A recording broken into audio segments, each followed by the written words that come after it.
السلام علیکم ناظرین، عوامی تناظر کے نئے بلاگ کے ساتھ میں ہوں خالد بھٹی۔ آج 10 محرم ہے، حضرت امام علی مقام کا یوم شہادت ہے، اور کربلا کا جو سب سے بڑا سبق ہے وہ یہی ہے کہ جب تک ظلم ہے، جبر ہے، دنیا میں ناانصافی ہے، اس کے خلاف جد و جہد جاری رہے گی، اس کے خلاف مزاحمت جو ہے وہ جاری رہے گی، اور یہی امام علی مقام کا پیغام ہے، یہی کربلا کی روح ہے، یہی کربلا کا اصل سبق ہے کہ جب تک دنیا سے ناانصافی، ظلم، جبر ختم نہیں ہوتا، اس کے خلاف مزاحمت کسی نہ کسی شکل میں جاری رہے گی۔ اور یہ ہم دیکھ رہے ہیں پوری دنیا میں آج جو ہے، یہ جس طرح کی دنیا ہے جس میں ظلم ہے، جس میں جبر ہے، جس میں ناانصافی ہے، جس میں اونچ نیچ ہے، جس میں سماجی اور معاشی تفریق ہے، سماجی انصاف نہیں ہے، عدل نہیں ہے، تو حضرت امام حسین رضی اللہ تعالیٰ عنہ ان کا جو ویژن تھا، ان کا جو جس مقصد کے لیے انہوں نے اپنی جان دی وہ یہی تھا کہ ایک امن، بھائی چارے، مساوات اور برابری کی بنیاد پر ایک انسانی معاشرہ تشکیل پائے، جس میں کوئی طاقتور کسی کمزور پر ظلم نہ کر سکے اور اس کی گردن نہ دبوچ سکے۔ تو یہ جدوجہد جاری رہے گی جب تک ہم ایسا معاشرہ اور ایسی دنیا تخلیق نہیں کر لیتے۔ اس کے بعد اب ہم بڑھتے ہیں، ہمارا آج کا جو موضوع ہے وہ ہے باغ کے 2 حلقے جن کے بارے میں ہم بات کریں گے۔ ایک حلقہ ہے LA-14 دھیر کوٹ تحصیل کا، ضلع باغ 1، اور دوسرا حلقہ ہے LA-15 باغ 2 جو کہ باغ سینٹرل کہلاتا ہے، ضلع باغ کا دوسرا حلقہ ہے۔ ان 2 حلقوں کی آج بات کریں گے اور آپ کو تفصیلات فراہم کریں گے اور آپ کو بتائیں گے کہ وہاں اس وقت کیا صورتحال ہے۔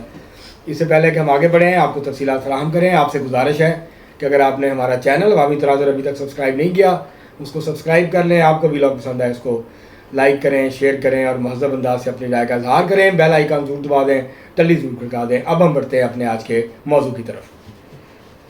ضلع باغ کے ویسے تو 4 حلقے ہیں، 3 ضلع باغ کے ہیں، چوتھا حویلی باغ ہے۔ تو جو 2 حلقے ہیں اس کی آج ہم بات کریں گے۔ پہلا حلقہ ہے LA-14 دھیر کوٹ تحصیل کے اوپر مشتمل یہ حلقہ ہے، ضلع باغ کا پہلا حلقہ ہے۔ یہاں ووٹرز جو ہیں وہ 1,05,348 کے قریب ہیں۔ یہ حلقہ وہ حلقہ ہے جہاں پر سردار عبدالقیوم خان کا آبائی حلقہ ہے۔ سابق صدر اور سابق وزیر اعظم مرحوم سردار عبدالقیوم خان، جن کو مجاہد اول بھی کہا جاتا تھا، کشمیر کا انہوں نے جو کشمیر کی تحریک آزادی تھی اس میں حصہ لیا، تو یہ ان کا حلقہ تھا۔ یہاں سے وہ الیکشن لڑتے تھے اور جیتتے رہے مسلسل یہاں سے۔ اس کے بعد اب ان کے صاحبزادے سردار عتیق احمد خان جو ہیں وہ مسلم کانفرنس کے سربراہ ہیں، اور اب وہ اس حلقے سے الیکشن لڑتے ہیں، اور 2006 سے وہ مسلسل اس حلقے سے کامیاب ہوتے چلے آئے ہیں۔ یہ جو حلقہ ہے اگر ہم اس کی بات کریں تو 2016 میں سردار عتیق احمد خان مسلم کانفرنس کے امیدوار تھے، 23,551 ووٹ حاصل کیا اور کامیاب ہوئے۔ راجہ افتخار ایوب مسلم لیگ نون کے امیدوار تھے، 14,963 ووٹ ملے۔ محمد لطیف خالق یہ جماعت اسلامی کے ٹکٹ پہ لڑے، 13,047 ووٹ ان کو ملے۔ راجہ آصف علی خان پاکستان پیپلز پارٹی کے امیدوار تھے، 3,386 ووٹ انہوں نے لیے۔ 2021 میں جب الیکشن ہوئے تو سردار عتیق احمد خان ایک دفعہ پھر جیت گئے 25,399 ووٹ لے کر۔ محمد لطیف خالق جو ہیں جماعت اسلامی چھوڑ کے تحریک انصاف میں چلے گئے، ان کو 17,056 ووٹ ملے۔ راجہ فیصل آزاد مسلم لیگ نون کے امیدوار تھے، 8,564 ووٹ ان کو ملے، اور خالد محمود خان جماعت اسلامی کے امیدوار تھے، 6,322 ووٹ لیے۔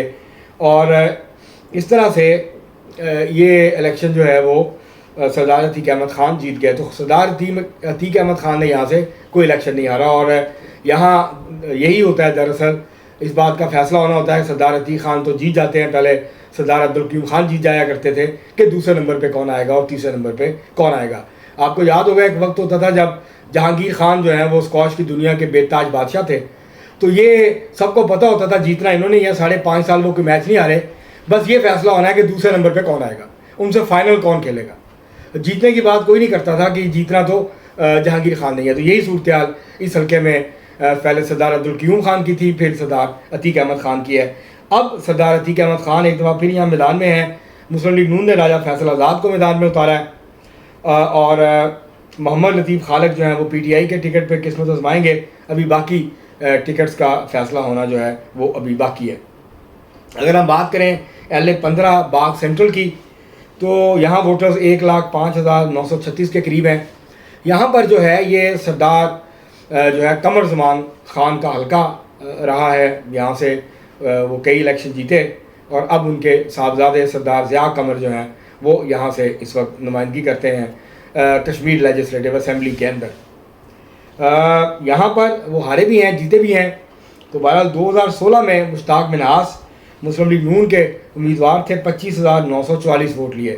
مشتاق منہاس جو ہیں وہ ایک مشہور ٹی وی اینکر تھے، جرنلسٹ تھے، انہوں نے جرنلزم چھوڑا اور وہ سیاست میں آئے اور انہوں نے پہلا الیکشن لڑا اور جیت گئے۔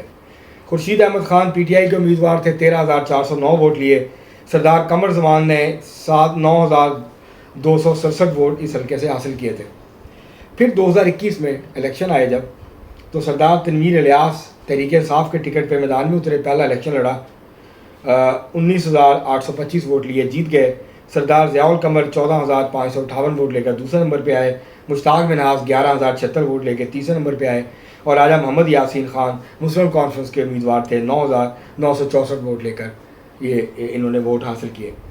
2023 کے ضمنی الیکشن ہوئے تو راجہ محمد یاسین نے مشتاق منہاس کی حمایت کی، اور ان کا یہ دعویٰ ہے راجہ یاسین صاحب کا کہ میرے ساتھ کمٹمنٹ ہوئی تھی کہ اگر آپ ضمنی الیکشن میں مجھے سپورٹ کریں گے تو مشتاق منہاس 2026 کا الیکشن نہیں لڑیں گے، وہ راجہ یاسین کو مسلم لیگ نون کا ٹکٹ دلوائیں گے۔ مگر اب صورتحال تبدیل ہو گئی ہے۔ تو بہرحال اب ضمنی الیکشن ہوا تو ضمنی الیکشن میں سردار ضیاء القمر 25,756 ووٹ لے کر جیت گئے۔ مشتاق منہاس کو 20,485 ووٹ ملے۔ راجہ محمد ضمیر خان کو 4,942 ووٹ یہاں سے ملے۔ اب یہاں سردار تنویر الیاس پاکستان پیپلز پارٹی کے ٹکٹ پہ میدان میں اتر رہے ہیں، ان کا مقابلہ مشتاق منہاس سے ہے جو مسلم لیگ نون کے امیدوار ہیں۔ راجہ محمد یاسین خان نے آزاد حیثیت سے الیکشن لڑنے کا اعلان کیا۔ اب دیکھتے ہیں کہ وہ کسی پارٹی کا ٹکٹ لیتے ہیں یا آزاد امیدوار کی حیثیت سے الیکشن لڑتے ہیں۔ وہ مسلم کانفرنس کا ٹکٹ بھی لے سکتے ہیں اور وہ تحریک انصاف کا ٹکٹ بھی لے سکتے ہیں، تو ابھی واضح نہیں ہے کہ اب وہ کیا کریں گے۔ اس حلقے میں مسلم لیگ نون کے اندر شدید اختلافات ہیں اور ٹکٹ کے حوالے سے، اور وہاں پر ایک گروپ بن رہا ہے راجہ محمد یاسین کے حق میں، اور بیسکلی یہ گروپ جو ہے وہ مشتاق منہاس کے خلاف بن رہا ہے۔ لیکن مشتاق منہاس کو کامیابی یہ ملی ہے کہ وہاں پر کرنل نسیم خان ہوتے تھے، مسلم لیگ کانفرنس کے بڑے تگڑے امیدوار تھے۔ سردار قمر زمان خان سے ان کا مقابلہ ہوتا تھا، کبھی یہ جیتے تھے کبھی وہ جیتے تھے۔ وہ فوت ہو گئے تو ان کی جو بیوہ ہیں وہ تحریک انصاف کی ٹکٹ پہ MPA تھیں، اب وہ مسلم لیگ نون میں شامل ہو گئی ہیں۔ تو مشتاق منہاس کو جو ہے ایک فائدہ ضرور ملا ہے، لیکن راجہ یاسین اگر ناراض رہتے ہیں اور وہ الیکشن لڑتے ہیں تو اس کا مشتاق منہاس کو کافی زیادہ نقصان ہوگا۔ تو یہ دو حلقے تھے جن کی آج ہم نے آپ کے ساتھ بات کی ہے۔ یہاں پر کیونکہ باغ یہ سینٹرل کا جو حلقہ ہے یہ باغ شہر کا حلقہ ہے، جو دھیر کوٹ کا حلقہ ہے یہاں دھیر کوٹ ایک چھوٹا سا شہر ہے اور یہ زیادہ تر دیہی حلقہ ہے، اور وہاں بہت زیادہ مسائل ہیں، پھیلا ہوا حلقہ ہے، بڑا حلقہ ہے، اور وہاں بنیادی انفراسٹرکچر کے، تعلیم کے، دیگر مسائل ہیں۔ اور اس کے باوجود کہ وہاں سے سردار عبدالقیوم خان صاحب وزیر اعظم بھی رہے آزاد کشمیر کے اور صدر بھی رہے، اور اس کے بعد سردار عتیق خان جو ہیں یہ بھی وزیر اعظم رہے آزاد کشمیر کے، لیکن وہاں بہرحال ابھی بھی مسائل ہیں، لیکن کیونکہ ان کی حلقے کے اوپر گرفت مضبوط ہے تو وہ وہاں پر جو ہے وہ ڈومینیٹ کرتے ہیں۔ تو اب دیکھنا ہوگا کہ اس دفعہ جو ہے وہ کیا مختلف نتائج آتے ہیں یا اسی طرح کے نتائج آتے ہیں جیسے پہلے آئے تھے۔ تو بہرحال یہاں ایک دلچسپ یہ جو باغ شہر کا حلقہ ہے یہاں مشتاق منہاس اور سردار تنویر الیاس کے درمیان ایک کانٹے کا مقابلہ جو ہے وہ ہونے کی توقع کی جا رہی ہے۔ اب تک کے لیے اتنا ہی، بہت شکریہ۔